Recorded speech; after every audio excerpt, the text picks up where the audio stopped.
blow the trumpet in Zion and sound the alarm. Years and years ago, God led Tiz and I on a trip to Israel, and we began to realize, just as Father Kelly from the Vatican said a couple weeks ago, hey man, we've been lied to. They've been telling us this, and the Bible really means this. And one of the great prophecies concerning the coming of the Messiah, the second coming, is that God will go through the earth and he'll handpick remnants of the Christian church. He'll handpick Gentiles, and he will expose them to the Jewish roots of the Bible. And there's even people, I say, we serve a Jewish Jesus. It was a Jewish Paul. There's people now that are saying Jesus wasn't Jewish. I'm going, what Bible are you? Even when I was a drug dealer, I knew Jesus was Jewish.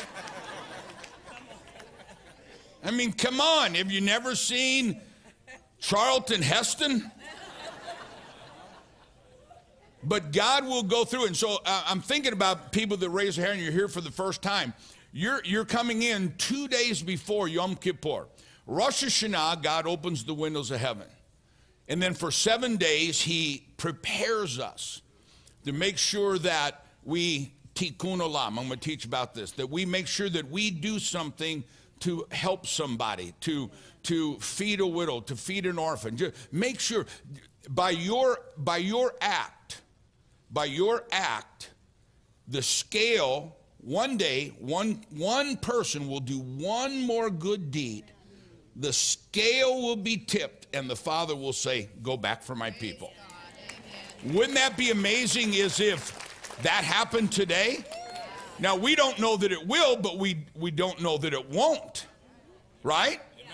And so to prepare us for 40 days up until Tuesday night, we blow the shofar. On Rosh Hashanah, God opens the window and he prepares your blessing. Blows the shofar 100 times. And the reason is, our God is a good God.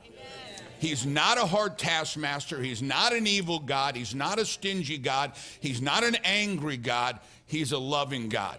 And at the very last moment, if you're watching for the first time or if you're visiting for the first time, God has handpicked you to be here today, to be a part of this.